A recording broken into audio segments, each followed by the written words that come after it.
بھلا لوگوں نے جو زمین کی چیزوں سے بعض کو معبود بنا لیا ہے تو کیا وہ ان کو مرنے کے بعد اٹھا کھڑا کریں گے؟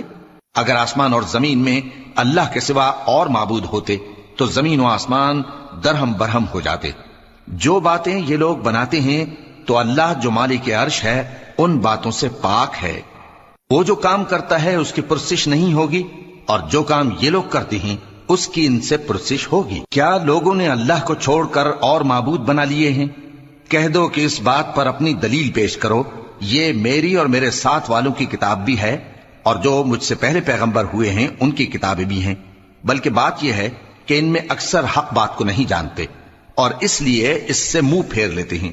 اور جو پیغمبر ہم نے تم سے پہلے بھیجے ان کی طرف یہی وحی بھیجی کہ میرے سوا کوئی معبود نہیں تو میری ہی عبادت کرو۔ اور کہتے ہیں کہ رحمان بیٹا رکھتا ہے، وہ پاک ہے، اس کے نہ بیٹا ہے نہ بیٹی، بلکہ جن کو یہ لوگ اس کے بیٹے بیٹیاں سمجھتے ہیں وہ اس کے عزت والے بندے ہیں، اس کے آگے بڑھ کر بول نہیں سکتے اور اس کے حکم پر عمل کرتے ہیں۔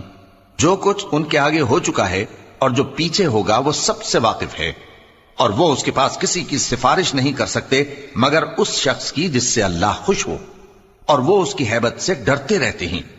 اور جو شخص ان میں سے یہ کہے کہ اللہ کے سوا میں بھی معبود ہوں تو اسے ہم دوزخ کی سزا دیں گے۔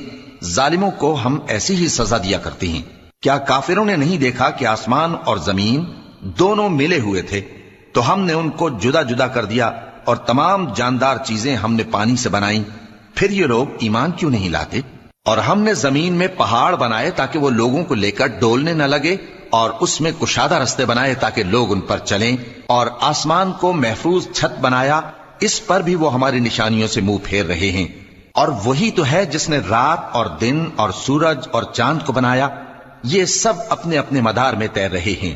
اور اے پیغمبر، ہم نے تم سے پہلے کسی آدمی کو بقائے دوام نہیں بخشا، بھلا اگر تم مر جاؤ تو کیا یہ لوگ ہمیشہ رہیں گے؟ ہر شخص کو موت کا مزہ چکھنا ہے، اور ہم تم لوگوں کو سختی اور آسودگی میں آزمائش کے طور پر مبتلا کرتے ہیں، اور تم ہماری طرف ہی لوٹ کر آؤ گے۔